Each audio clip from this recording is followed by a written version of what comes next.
Hello friends, welcome to Himalaya education scope. Friends, आज हम यहाँ पे अध्ययन करेंगे उत्तराखंड इतिहास से संबंधित महत्वपूर्ण एमसीक्यू प्रश्नोत्तरी का। और ये जो एमसीक्यू प्रश्नोत्तरी है फ्रेंड्स, ये है आज कार्तिकेयपुर राजवंश और कत्यूरी राजवंश से संबंधित। इसके जो है आपको टोटल क्वेश्चन मिलेंगे। वैसे एमसीक्यू में जो मिलेंगे वो मिलेंगे 15 क्वेश्चन, लेकिन अगर मैं जो ये पूरे एक्सप्लेन करूंगा ये बनेंगे आपके 100+ क्वेश्चन। अब यहाँ पे पहले हम क्या करेंगे, जो एक्सप्लेन है पूरा एक्सप्लेन करेंगे। उसके बाद जितना जो भी यहाँ से क्वेश्चन बनेंगे इन सभी क्वेश्चंस को हम यहाँ पे करेंगे। तो यहाँ पे सबसे पहले मैंने जो एक्सप्लेन किया हुआ है, तो कुली बेगार व कुमाऊं परिषद, गांधी जी की उत्तराखंड यात्रा व प्रमुख आंदोलन, उत्तराखंड राज्य में पत्रकारिता, उत्तराखंड पृथक राज्य आंदोलन, उत्तराखंड का प्रागैतिहासिक काल और आद्य ऐतिहासिक काल, कुड़िंद राजवंश से हर्षोत्तर काल तक का। तो आज हम यहाँ पे करेंगे कार्तिकेय पूर्व राजवंश व कत्यूरी राजवंश से संबंधित।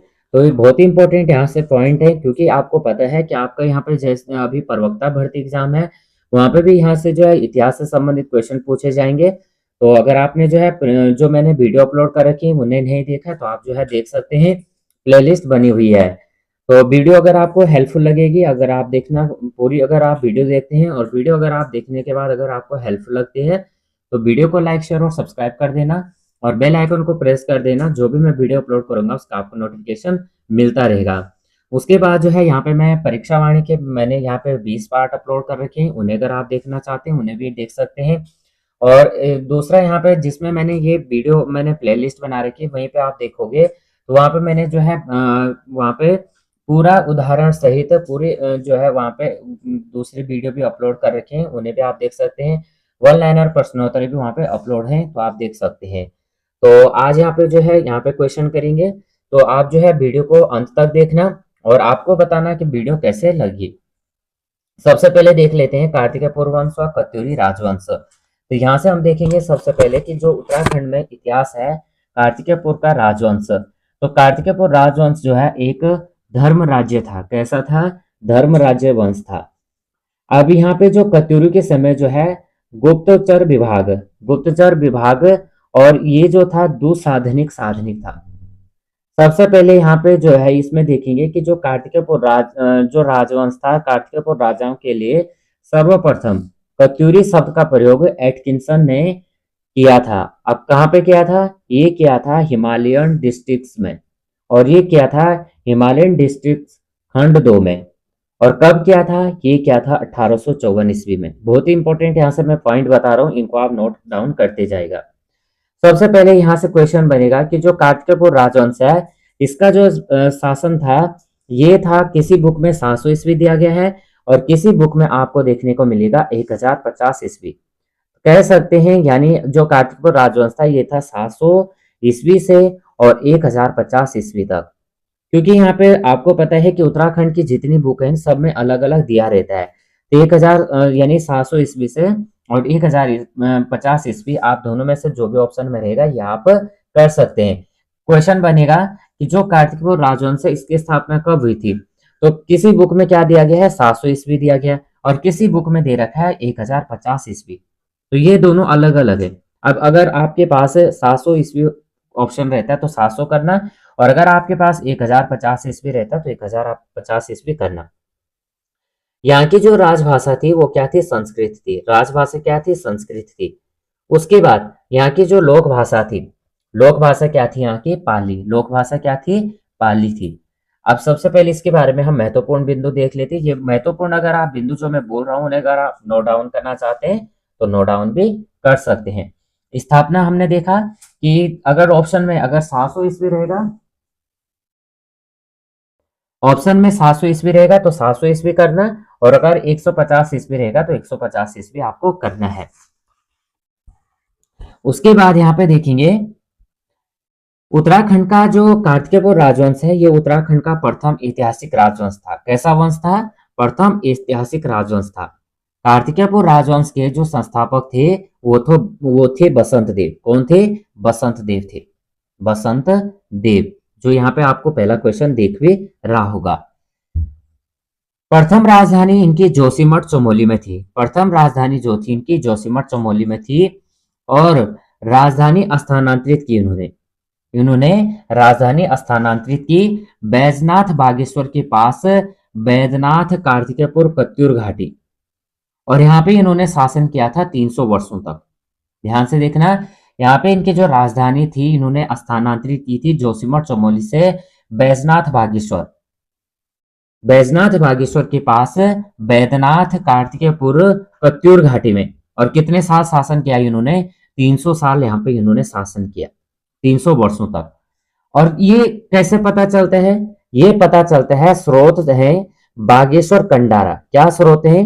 बागेश्वर कंडारा, पांडुकेश्वर और बैजनाथ का जो है बैजनाथ आदि स्थानों से इनके ताम्र लेख मिले। क्या मिले? जो स्रोत हैं, इनके स्रोत हैं बागेश्वर कंडारा, पांडुकेश्वर, बैजनाथ आदि स्थानों से इनके ताम्र लेख मिले। और इनके जो कार्तिकेयपुर राजवंश के जो देवता थे ये थे कार्तिकेय। इनके जो देवता थे वो थे कार्तिकेय देवता थे। और ये जो है कार्तिकेय राजवंश जो है वास्तुकला और मूर्तिकला के क्षेत्र में यह उत्तराखंड का स्वर्णकाल माना जाता है। यानी जब कार्तिकेय राजवंश चल रहा था तो इस समय जो है उत्तराखंड का वास्तुकला और मूर्तिकला का जो क्षेत्र था उत्तराखंड का स्वर्णकाल का क्षेत्र था। इस राजवंश को जो है उत्तराखंड व मध्य हिमालय क्षेत्र का प्रथम ऐतिहासिक राजवंश भी माना जाता है। बहुत ही इंपॉर्टेंट पॉइंट है, ये आप नोट डाउन कर सकते हैं कि उत्तराखंड का जो है हिमालय क्षेत्र का प्रथम ऐतिहासिक राजवंश किसे माना जाता है? तो ये माना जाता है कार्तिकेय राजवंश को। इतिहासकार लक्ष्मीदत्त जोशी के अनुसार कार्तिकेयपुर के राजा मूलतः अयोध्या के थे। इसके अनुसार लक्ष्मीदत्त के अनुसार कार्तिकेयपुर वंश के राजा थे ये कहाँ के थे? अयोध्या के। और इतिहासकार बद्रीदत्त पांडे के अनुसार कार्तिकेयपुर राजा जो थे सूर्यवंशी थे। कैसे थे? सूर्यवंशी थे। बहुत ही इंपॉर्टेंट पॉइंट है, आप यहाँ पे ध्यान से वीडियो को सुनना। तो यहाँ पे हमने देखा कार्तिकेयपुर राजवंश के स्थापना से संबंधित ये कहाँ से बिलोंग करते थे। कार्तिकेयपुर राजवंश जो है मूलतः अयोध्या के थे। किसके अनुसार थे? लक्ष्मीदत्त जोशी के अनुसार। कार्तिकपुर जो है राजा सूर्यवंशी थे, ये किसके अनुसार थे? ये थे बद्रीदत्त पांडे के अनुसार। अब आ जाते हैं हम कार्तिकपुर राजवंश का परिवार। सबसे पहले यहाँ पे जो है कार्तिकपुर राजवंश का जो परिवार है ये बसंत देव का राजवंश आएगा। क्या? बसंत देव का राजवंश आएगा, जो कार्तिकेयपुर का जो है प्रथम परिवार था। प्रथम परिवार कौन होगा? क्योंकि संस्थापक भी कौन था? बसंत देव था। तो बसंत देव का जो राजवंश होगा वो प्रथम होगा। तो संस्थापक कौन था? हमने देखा बसंत देव था। अब स्रोत कैसे पता चलता है हमें कि ये था? तो ये बागेश्वर त्रिभुवन राज शिलालेख से जो स्रोत हैं ये हैं बागेश्वर त्रिभुवन राज शिलालेख से पता चलता है। इनको उपाधि दी गई थी। और बसंत देव की पत्नी जो थी, इनकी पत्नी का नाम था राजनारायणी। इनकी पत्नी का नाम क्या था? राजनारायणी था। किसकी पत्नी का नाम? बसंत देव की पत्नी का नाम। स्रोत कहां से पता चलता है कि ये प्रथम राजवंश था? ये पता चलता है बागेश्वर त्रिभुवन राज शिलालेख से। उपाधि क्या मिली? परम भट्टारक, महाराजाधिराज, परमेश्वर या परम ब्राह्मण। किसे मिली? बसंत देव को उपाधि मिली। ये क्या उपाधि मिली है? परम भट्टारक, महाराजाधिराज, परमेश्वर या परम ब्राह्मण। यह कार्तिकेयपुर राजवंश का जो है प्रथम शासक था। कौन? बसंत देव का जो राजवंश चला। बागेश्वर, कंडारा, पांडुकेश्वर, बैजनाथ स्थानों से जो है इनके ताम्र लेख मिले और राजवंश के इतिहास के बारे में यहां से जानकारी मिलती है। अब उसके बाद आ जाते हैं हम खरपर देववंश। कौन कौन है? खरपर देववंश। तो खरपर देववंश जो है कन्नौज नरेश, खरपर देववंश जो है खरपर देववंश कन्नौज नरेश यशोवर्मन का समकालीन था। बहुत ही इंपॉर्टेंट पॉइंट है, क्वेश्चन बन सकता है कि यहाँ पे जो खरपर देववंश था ये किसके समकालीन था? तो ये था कन्नौज नरेश यशोवर्मन के समकालीन। तो खरपर देववंश का जो विवरण मिलता है ये मिलता है बागेश्वर लेख से। किससे मिलता है? बागेश्वर लेख से मिलता है। बागेश्वर, तो बागेश्वर लेख से जो है खरपर देववंश का विवरण मिलता है। और खरपर देववंश की स्थापना कार्तिकेयपुर में बसंत देव के बाद तीसरी पीढ़ी का शासक था। कौन था? खरपड़ देव की स्थापना जो है खरपड़ देव ने की। किसने की? खरपड़ देव ने ही की। और कार्तिकपुर में जो है बसंत देव के बाद ये तीसरी पीढ़ी का शासक था। देखो, खरपड़ देव की स्थापना जो है खरपड़ देव की स्थापना की थी किसने? खरपड़ देव ने। और कहां पे की थी? कार्तिकपुर में की थी। कब की थी? बसंत देव के बाद की थी। और कब? तीसरी पीढ़ी का शासक था। कौन सी पीढ़ी का शासक था? तीसरी पीढ़ी का शासक था खरपड़ देव। इसका पुत्र जो था कल्याण राज था। खरपड़ देव का पुत्र था, उसका नाम था कल्याण राज। और उसकी जो पत्नी थी उसका नाम था लद्धा देवी। का नाम क्या था? लद्धा देवी था। जो कल्याण राज था उसकी पत्नी का नाम था लद्धा देवी और खरपड़ देव का पुत्र था कल्याण राज। खरपड़ देव वंश का अंतिम शासक कौन था? त्रिभुवन राज। कौन था? खरपड़ देव वंश का अंतिम शासक था त्रिभुवन राज। अब आ जाते हम निम्बर वंश। तो निम्बर वंश जो है कार्तिकेयपुर वंश का द्वितीय परिवार था। कार्तिकेयपुर का दूसरा परिवार था। इसके जो संस्थापक थे ये थे निम्बर देव। इन्होंने जो है पाल शासकों से संधि की थी। निम्बर देव ने पाल शासकों से जो है संधि की थी। और ये जो है जो निम्बर वंश था ये शैव मतावली था। कैसा था? शैव मतावली था। निम्बर वंश का जो सर्वाधिक उल्लेख मिलता है ये मिलता है पांडुकेश्वर जोशीमठ के ताम्रपत्र में। और पांडुकेश्वर ताम्रपत्र की भाषा थी संस्कृत। क्या थी? पांडुकेश्वर ताम्रपत्र की जो भाषा थी वो थी संस्कृत। और निम्बर वंश का जो सर्वाधिक उल्लेख मिलता है हमें वो मिलता है पांडुकेश्वर जोशीमठ के ताम्रपत्र में। निम्बर ने जो है जोशीमठ में विमानों का निर्माण कराया था। निम्बर ने जागेश्वर में विमानों का निर्माण कराया था। और जो विमान थे वो 2 मंजिला घर या मंदिर होते थे। बहुत इंपॉर्टेंट क्वेश्चन है कि यहाँ से क्वेश्चन बन सकता है। तो निम्बर वंश में क्या हुआ था? निम्बर ने जो है जागेश्वर में विमानों का निर्माण कराया था। और जो विमान होते थे वो 2 मंजिला घर या मंदिर होते थे। ऐसा नहीं है विमानों का विमान यानी उस वाले वो ओरिजिनल वाले विमान नहीं, जो इन्होंने घर बनाए या मंदिर का आकार दिया उस टाइप का। अब जो निम्बर वंश है इसमें क्या कौन कौन से शासक हुए इसको हम देख लेते हैं। तो इसमें जो है सबसे पहले निम्बर वंश में यह निम्बर वंश का संस्थापक था निम्बर। और इसे जो है शत्रुहंता भी कहा जाता है। इसे निम्बर वंश को जो है निम्बर को शत्रुहंता भी कहा जाता है। इसके बाद आता है इष्टगण। तो इष्टगण जो है इसने समस्त उत्तराखंड को एक सूत्र में बांधने का प्रयास किया। वह कार्तिकेयपुर राज्य की सीमाओं को वर्तमान गढ़वाल और कुमाऊं तक विस्तार किया था। बहुत इंपॉर्टेंट पॉइंट यहां से आप देखेंगे सबसे पहले कि निम्बर जो है निम्बर वंश का संस्थापक था और इसे शत्रुहंता भी कहा जाता था। हम क्या पढ़ रहे हैं? निम्बर वंश के शासक पढ़ रहे हैं हम। तो इसे क्वेश्चन बन सकता है शत्रुहंता किसे कहा जा सकता है? ये कहा जाएगा निम्बर वंश को, निम्बर को। और यहां से जो है दूसरा शासक जो था निम्बर वंश का ये था इष्टगण। इसने समस्त उत्तराखंड को एक सूत्र में बांधने का प्रयास किया और कार्तिकेयपुर राज्य की सीमाओं को वर्तमान गढ़वाल और कुमाऊं तक यहाँ पे विस्तारित किया। इष्टगण ने जो है यहाँ से मंदिर बनवाए। इन्होंने मंदिर बनवाए जागेश्वर। कौन सा मंदिर बनवाए? जागेश्वर। और इन जो मंदिर बनाए यहां से प्राप्ति हुई थी नवदुर्गा, महिषासुर मर्दिनी, लकुलिस, नटराज की यहाँ से जो है इन्होंने मंदिर बनवाए। और ये कहां पे बनाए थे? जागेश्वर में। इष्टगण की जो पत्नी थी वो थी वेग देवी। कौन थी? वेग देवी थी। उसके बाद जो तीसरा वंश था निम्बर वंश का ये था ललित सुरदेव। कौन था? ललित सुरदेव था तीसरा वंश। तो इसकी जो प्राप्ति पता चलता है यह एक महान निर्माता था। कैसा था? महान निर्माता था। और इन सभी राजाओं में सर्वाधिक ताम्रपत्र ललित सुरदेव के प्राप्त हुए हैं। इसके इन सभी जो राजा देखे हमने, निम्बर हो गया, इष्टगण हो गया, आगे भूदेव देखेंगे। तो निम्बर जो ललित सुरदेव था इसके सबसे ज्यादा जो है ताम्रपत्र प्राप्त हुए थे ललित सुरदेव के। और पांडुकेश्वर के ताम्रपत्र में इसे काली कलंक पंक में मग्न धरती के उद्धार के लिए ब्रहावतार बताया गया है। बहुत ही इंपॉर्टेंट क्वेश्चन है। ललित सुरदेव को जो है पांडुकेश्वर के ताम्रपत्र में काली कलंक पंक में मग्न धरती के उद्धार के लिए बराहतार बताया गया है। ललित सुरदेव के दो ताम्रपत्र मिले, एक मिला पांडुकेश्वर ताम्रपत्र और ये मिला चमोली से, और दूसरा मिला कंडारा ताम्रपत्र और ये मिला रुद्रप्रयाग से। ध्यान देना, पांडुकेश्वर ताम्रपत्र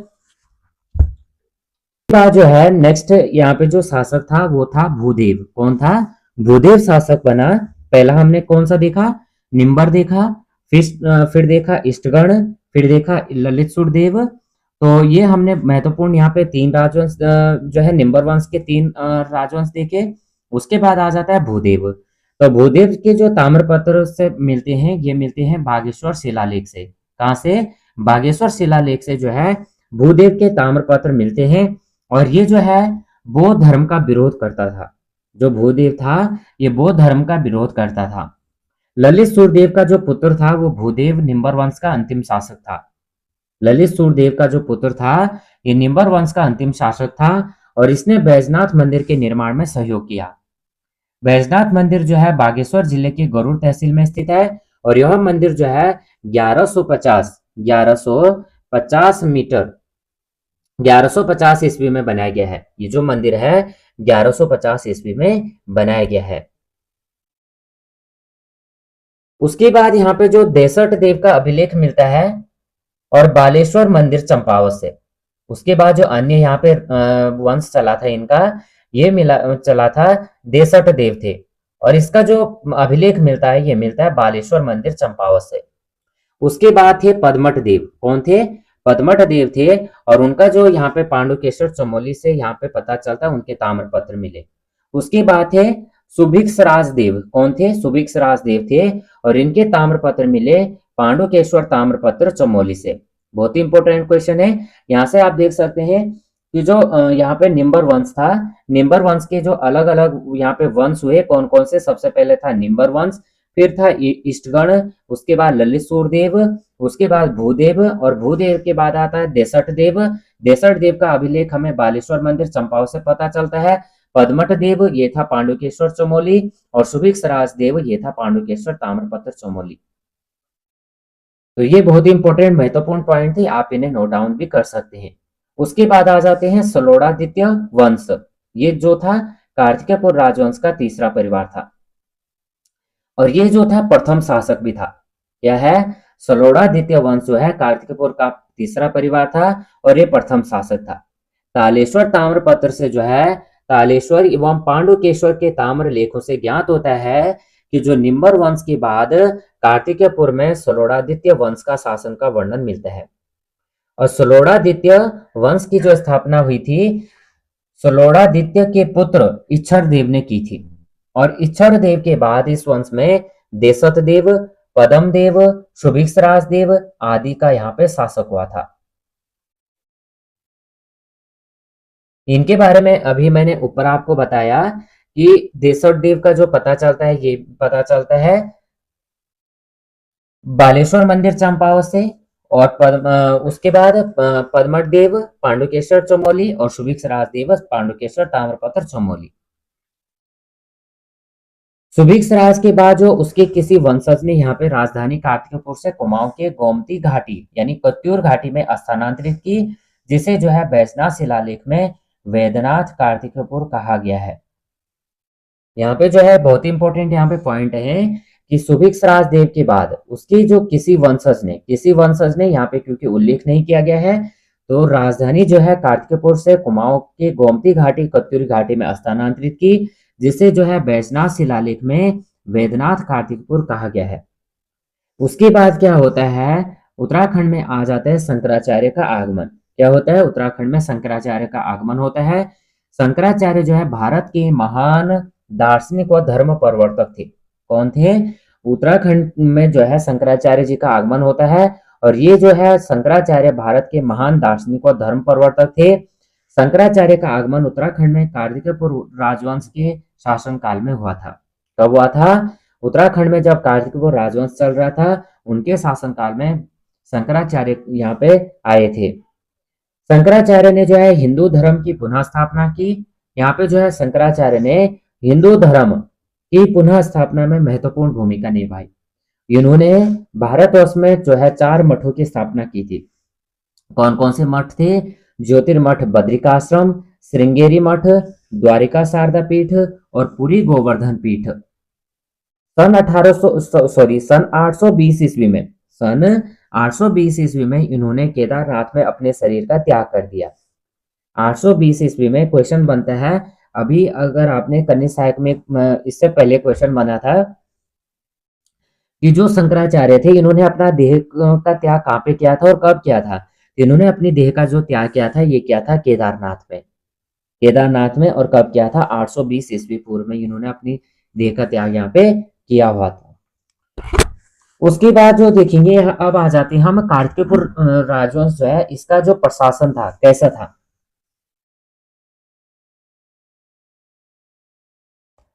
तो यहाँ पे देखेंगे जो कार्तिकेयपुर राजवंश था इसको बद्रीदत्त पांडे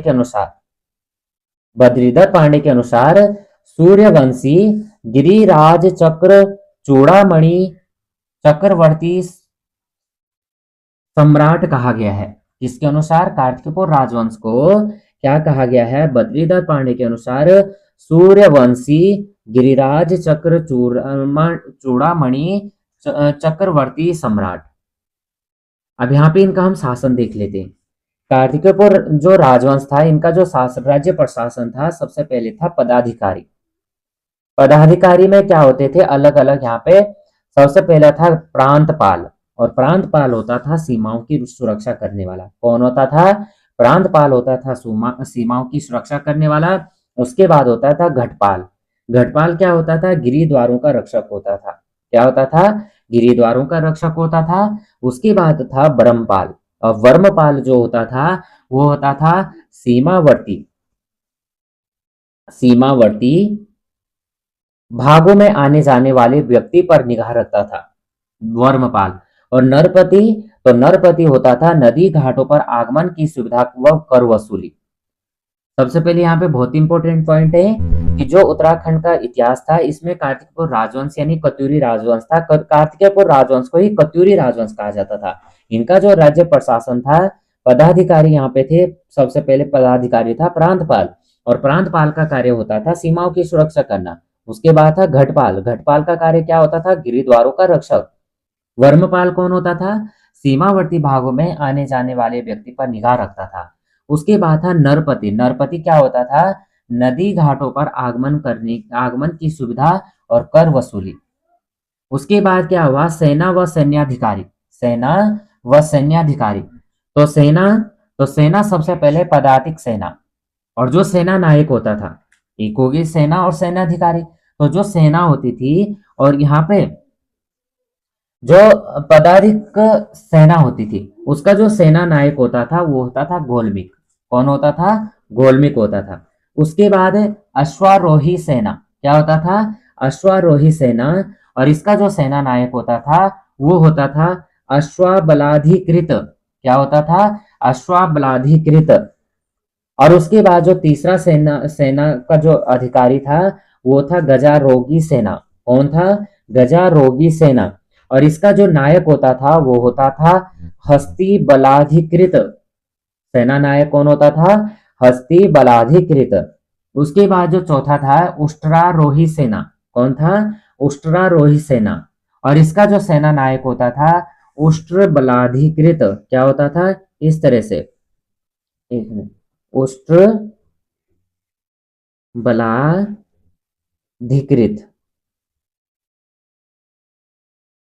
तो तीनों आरोही सेना का सर्वोच्च जो पदाधिकारी होता था वो होता था हस्त्या सर्वोच्च बलाधिकृत। तीनों सेनाओं का जो सर्वोच्च पदाधिकारी होता था उसको क्या कहा जाता था? वो कहा जाता था हस्त्या सर्वोच्च बलाधिकृत। बहुत ही इंपॉर्टेंट है यहाँ पे। किस किस का? अश्वारोही सेना का सेना नायक गजारोगी सेना और उष्ट्रारोही सेना। इनका जो सर्वोच्च पदाधिकारी होता था वो होता था हस्त्या सर्वोच्च बलाधिकृत। कौन होता था? एक बार लिख लेते हैं। यहाँ पे ह आधा श आएगा, फिर यहीं पे क्या होगा, आधा त और या और स और व के ऊपर क्या आएगा, ओ की मात्रा और रेफ बनेगा र का। और फिर क्या आ जाता था, बलाधिकृत, बलाधिकृत। बहुत ही बड़ा वर्ड है, इसलिए थोड़ा प्रोनाउंसिएशन में दिक्कत हो रही। अब इसकी बाद क्या होता था, यहाँ पे हमने देखा सेना और उसके सेना नायक। उसके पहले हमने क्या देखा था, प्राधिकारी देखा था। उसके बाद सेना व सैन्य अधिकारी देखे थे। अब देखेंगे हम कृषि से संबंधित अधिकारी। क्या देखेंगे, कृषि से संबंधित अधिकारी देखेंगे हम कार्तिकेय राजवंश के। तो सबसे पहले यहाँ पे जो था, आय का जो साधन था मुख्यतः, वो क्या था, कृषि और वन थे। क्या थे, आय के साधन थे कृषि और वन। क्षेत्रपाल, सबसे पहले क्षेत्रपाल था। क्या था, क्षेत्रपाल। तो जो क्षेत्रपाल था, ये था कृषि की उन्नति का ध्यान रखने वाला। क्षेत्रपाल का कार्य क्या होता था, कृषि की उन्नति का ध्यान रखने वाला। दूसरा था यहाँ पे प्रभातार। क्या था, प्रभातार। और प्रभातार जो होता था, ये भूमि की नाप करता था। क्या था, भूमि की नाप करने वाला अधिकारी। उसके बाद था, तीसरा था औपचारिक। क्या था, औपचारिक। ये भूमि के अभिलेख रखने वाला था। क्या था, भूमि के अभिलेख रखने वाला होता था। उसके बाद था खंडपति। क्या था, खंडपति। और ये वनों की रक्षा करने वाला था। खंडपति का कार्य क्या होता था, वनों की रक्षा करने वाला। तो यहाँ पे कृषि से संबंधित अधिकारी क्या हो गए, आय का जो साधन थे, वो थे कृषि और वन। क्षेत्रपाल का कार्य क्या होता था, कृषि की उन्नति का ध्यान रखने वाला। पर्वतार क्या होता था, भूमि की नाप करने वाला। औपचारिक होता था भूमि के अभिलेख रखने वाला। और खंडपति होता था वनों की रक्षा करने वाला। उसके बाद आ जाते हम कर अधिकारी। उसके बाद क्या आ जाते हैं, कर अधिकारी। तो कर अधिकारी सबसे पहला होता था भोगपति। क्या होता था, भोगपति होता था। नंबर एक पे भोगपति होता था। और भोगपति का कार्य होता था कर वसूली करने वाला। क्या होता था, कर वसूली करने वाला। उसके बाद होता था भट्ट और चार। भट्ट और चार होता था प्रसार। भट्ट और चार प्रसार, ये होता था प्रजा से बेगार लेने वाला। प्रजा से बेगार लेने वाला। तो दो अधिकारी यहाँ पे हमने देखे, कर अधिकारी। दो तरह का कर लिया जाता था, एक लिया जाता था भोगपति कर, और दूसरा लिया जाता था भट्ट और चार प्रसार कर। और ये जो भोगपति कर होता था, ये होता था कर वसूलने वाला कर अधिकारी होता था। और भट्ट और चार प्रसार अधिकारी होता था प्रजा से बेगार लेने वाला। और यहाँ पे जो शासन था, यहाँ पे जो शासन था, ये सबसे पहले शासन प्रशासन कैसा था, यहाँ पे सबसे पहले क्या आता था, राज्य। सबसे पहले क्या था, राज्य था। तो राज्य में शासन कौन कर रहा, राजा कर रहा। कौन कर रहा, राज्य में शासन कर रहा राजा। इस तरह से था ये। तो यहाँ पे शासन कर रहा राजा। उसके बाद राज्य से जो नीचे था, वो था प्रांत। क्या था, प्रांत। और प्रांत में कौन था, उपरिक। क्या था, उपरिक था। और उसके नीचे, प्रांत से नीचे था जिले। और जिले में कौन था, ये था विस्पति। कौन था, विस्पति। इस तरह से यहाँ पे जो है शासन था।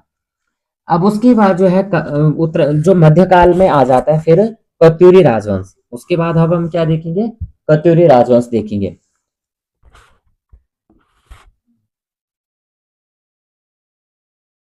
तो जो कत्यूरी वंश राजवंश देखेंगे अब, तो इसमें हमने क्या देखा था कि उत्तराखंड में जो कार्तिकेयपुर राजवंश का उदय कैसे हुआ। कार्तिकेयपुर राजवंश की प्रारंभिक राजधानी जोशीमठ चमोली थी, लेकिन कार्तिकेयपुर राजवंश के शासक जो थे, सुभिक्ष राज के बाद क्या होता है, उसके जो वंशज थे, उन्होंने अपनी राजधानी क्या की थी, गोमती घाटी में स्थानांतरित की, और जिसे बैजनाथ कार्तिकेयपुर यानी कत्यूर घाटी कहा गया। अब मध्यकाल में क्या होता है, ये सभी एक नए राजवंश का यहाँ पे उदय हो जाता है। और एटकिंसन ने इस राजवंश को कत्यूरी राजवंश कहा। और कत्यूरी राजवंश का विवरण किसी भी अभिलेख और साहित्य में अभी तक प्राप्त नहीं है। इनका जो विवरण है केवल कुमाऊं में लोक गाथाओं में मिलता है। अधिकांश जो इतिहासकार हैं, इनके अनुसार कत्यूरी राजवंश कार्तिकपुर राजवंश से ही था। इनकी जो राजधानी है कार्तिकपुर होने के कारण मध्यकाल में इन्हें कत्यूरी राजवंश कहा गया। और बागेश्वर से प्राप्त त्रिभुवन राज शिलालेख के अनुसार कत्यूरी राजवंश का संस्थापक बसंत देव था, और प्रारंभ में इनकी राजधानी जोशीमठ थी। एक जागर गाथा के अनुसार कत्यूरी वंश के जो शासक थे वो थे नरसिंह देव, और राजधानी इनकी जोशीमठ से गोमती नदी घाटी, कत्यूर घाटी, बैजनाथ स्थानांतरित की गई। लेकिन नरसिंह देव का कोई भी यहाँ पे अभिलेख ना तो प्राप्त होता है और न ही यहाँ पे कोई यहाँ पे जानकारी प्राप्त होती है। मध्यकाल में जो है इनका शासन कमजोर हो गया था और इनका जो राज्य है कई शाखाओं में बंट गया था। और इनकी कुछ शाखाएं कत्यूर का आसंती देववंश, अस्कोट के रजवार, कत्यूर बैजनाथ शाखा, डोटी के मल्ल, पाली पछाव शाखा और सिरा शाखा, सौर शाखा आदि थे। जो कत्यूर राजवंश था, अब यहाँ पे आपको पता है कुमाऊं में एक जो है देवता है जिन्हें हम न्याय के देवता भी कहते हैं, वो थे गोलू देवता। तो गोलू देवता को जो संबंध है ये है कत्यूरी राजवंश से, और गोलू देवता का जो उद्भव स्थान है यह है चंपावत में। और गोलू देवता के पिता का नाम था झालू राय। क्या था? गोलू देवता देवता के जो पिता थे इनका नाम था झालू राय देव, और ये क्या थे? कत्यूरी राजा थे। और गोलू देवी के देवता की जो माता थी, इनकी माता का नाम था रानी कलिंगा। क्या नाम था? रानी कलिंगा। और गोलू देवता को कुमाऊं में चितई गोलू देवता के नाम से जाना जाता है, और गढ़वाल में क्या बोलते हैं? गोरिल देवता। और कत्यूर राजवंश की लोक गाथाओं के अनुसार कत्यूर राजवंश की स्थापना आसंती देव ने की थी। कत्यूर राजवंश के अनुसार, लोक गाथाओं के अनुसार कत्यूर राजवंश की जो स्थापना हुई थी वो आसंती देव ने की थी। और कत्यूर राजवंश की जो प्रारंभ में राजधानी थी जोशीमठ थी, और बाद में जो है रणचूला कोट कत्यूर घाटी में स्थापित की गई। और इस वंश का जो अंतिम शासक था ये था ब्रह्मदेव, और लोक गाथाओं व जागरों में इसे बीरमदेव या वीरदेव भी कहा जाता है। नेक्स्ट पॉइंट देखेंगे, जिया रानी की जो लोक, अब उसके बाद क्या होता है कि जिया रानी की लोक गाथा वह मुल्फजात ए तैमूरी, तुजुके तैमूरी के अनुसार समरकंद के शासक तैमूरलंग ने 1398 ईस्वी में हरिद्वार पर आक्रमण किया, और ब्रह्मदेव व बहरूज ने इसका सामना किया। और ब्रह्मदेव जो है कत्यूरी वंश का अंतिम शासक था। अब मध्यकाल में कत्यूरी राजवंश की कौन कौन सी शाखा थी ये हम देख लेते हैं। तो सबसे पहले था कत्यूर यानी बैजनाथ, डोटी के मल वर्तमान पश्चिमी नेपाल, काली कुमाऊं, अस्कट के रजवार, सीरा के मल, सोर के मल और 12 मंडल व दाराहाट। 1191 ईस्वी में नेपाल के राजा अशोक चल ने कत्यूरी राज्य पर आक्रमण कर उसके कुछ भाग पर कब्जा कर लिया था, और 1223 ईस्वी में नेपाल के शासक क्रांचल देव ने कुमाऊं पर आक्रमण करके अपने अधिकार में इसे ले लिया था। यहाँ पे क्या है, एक थोड़ा यहाँ पे देख लेते हैं, जिया रानी की लोक गाथा भी यहाँ पे है। जिया रानी को कत्यूरी राजवंश की राजमाता कहा जाता है, और इनका जो बचपन का नाम है मोला देवी पुंडिर था। जिया रानी को कुमाऊं की लक्ष्मीबाई भी कहा जाता है, और इनके पति प्रीतम देव पृथ्वीपाल व पिता अमरदेव पुंडिर हरिद्वार के राजा थे। बहुत ही इंपॉर्टेंट यहाँ से पॉइंट है कि जिया रानी की, यहाँ पे जो ये पॉइंट है इसलिए बताया जा रहा है क्योंकि हम पढ़ रहे हैं कत्यूरी राजवंश, और कत्यूरी राजवंश से जो है जिया रानी का संबंध है। जिया रानी को जो है कत्यूरी राजवंश की राजमाता कहा जाता था। क्वेश्चन बनेगा कि जो है जिया रानी को किस राजवंश की राजमाता कहा जाता था? ये थी कत्यूरी राजवंश की माता जिया रानी, और इनका बचपन का नाम क्या था? मोला देवी पुंडिर था। क्या नाम था? मोला देवी पुंडिर इनका बचपन का नाम था। और जिया रानी को जो है कुमाऊं की लक्ष्मीबाई भी कहा जाता है। बहुत ही बार यहाँ पे जो है क्वेश्चन बनते हैं। इनके जो पति थे वो थे प्रीतम देव यानी पृथ्वीपाल, और पिता का नाम क्या था? अमरदेव था। क्या था? पिता का नाम था अमरदेव पुंडिर, और ये अमरदेव पुंडिर जो थे ये हरिद्वार के राजा थे। और प्रीतम देव और जिया रानी के 3 पुत्र हुए। प्रीतम देव और जिया रानी के जो है 3 पुत्र हुए, ब्रह्मदेव, वीरदेव, धामदेव, धूलादेव। और रानी बाग युद्ध, इसके बाद क्या होता है? रानी बाग युद्ध। तो रानी बाग युद्ध तैमूरलंग व जिया रानी के बीच लड़ा गया, जिसमें जिया रानी की विजय हुई, और रानी बाग में जो है जिया रानी मेला लगता है, और इसी रानी बाग में जिया रानी गुफा भी स्थित है। बहुत ही यहाँ पे इंपॉर्टेंट पॉइंट है, तो इसे आप देख सकते हैं। और उसके बाद जो यहाँ पे हमने पढ़ा धामदेव, किसके पुत्र थे? धामदेव, ये थे जिया रानी के। प्रीतम देव और जिया रानी के पुत्र, 3 पुत्र थे हमने देखा, ब्रह्मदेव यानी वीरदेव, धामदेव और धुलादेव। तो धामदेव के यहाँ पे जो है जो पुत्र था वो था मालूशाही, और आपने मालूशाही राजूला की प्रेम कहानी भी पढ़ी होगी। तो धामदेव का पुत्र कौन था? मालूशाही था। तो ये बहुत ही इंपॉर्टेंट पॉइंट थे। अब पॉइंट हमने देखे, अब हम आ जाते हैं क्वेश्चन आंसर पे। तो आपको जो है वीडियो कैसे लगी, आप जो है कमेंट करके बताना कि आपको जो है एक्सप्लेन कैसे लगा। तो सबसे पहले हम क्वेश्चन देख लेते हैं। क्वेश्चन यहाँ पे कम ही क्वेश्चन है, बाकी यहाँ पे आप अगर आपने ध्यान से वीडियो को सुना होगा तो आपके आप जो है क्वेश्चन यहाँ पे बन जाएंगे। सबसे पहले क्वेश्चन है, कत्यूरी राजवंश के संस्थापक कौन थे? तो बसंत देव हमने पढ़ा था। आसंती देव राजवंश की प्रारंभिक राजधानी थी, ये थी जोशीमठ में। ये मैंने ऑलरेडी यहाँ पे जो है अपनी प्रैक्टिस की थी, तो पहले ये इसको किया हुआ था। कत्यूरी की राजभाषा दरबारी भाषा क्या थी? ये थी संस्कृत। भोलू देवता का संबंध किस राजवंश से था? ये था कत्यूरी राजवंश। क्वेश्चन बन सकता है कौन कत्यूरी राजाओं की कुल देवी थी? ये थी नंदा देवी। तैमूर लंग ने हरिद्वार पर कब आक्रमण किया था? 1398 ईस्वी में। कुमाऊं की लक्ष्मीबाई कहा जाता था रानी कर्णावती। राजूला मालू सहित उत्तराखंड की प्रेम कथाओं में से इनका संबंध है कत्यूरी राजवंश से। और अभी हमने देखा भी था कि जो यहाँ पे धामदेव थे, धामदेव के जो पुत्र था कौन था? मालूशाही था। गोलू देवता का उद्भव स्थान क्या है? तो यह है चंपावत। कत्यूरी राजवंश की राजमाता किसे कहा जाता है? जिया रानी को। प्राचीन काल में अस्कोट राजधानी थी कत्यूरी राजवंश की।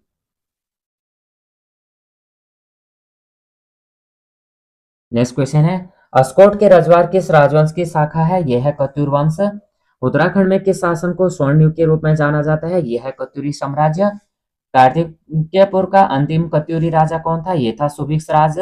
और कार्तिकेयपुर वंश का संस्थापक था, अभी हमने देख, इसका आंसर आपको जो है कमेंट में बताना है। तो अगर आपको वीडियो थोड़ा भी हेल्पफुल लगती है तो प्लीज वीडियो को लाइक शेयर और सब्सक्राइब कर देना, बेल आइकन को प्रेस करना। जय हिंद, जय उत्तराखंड।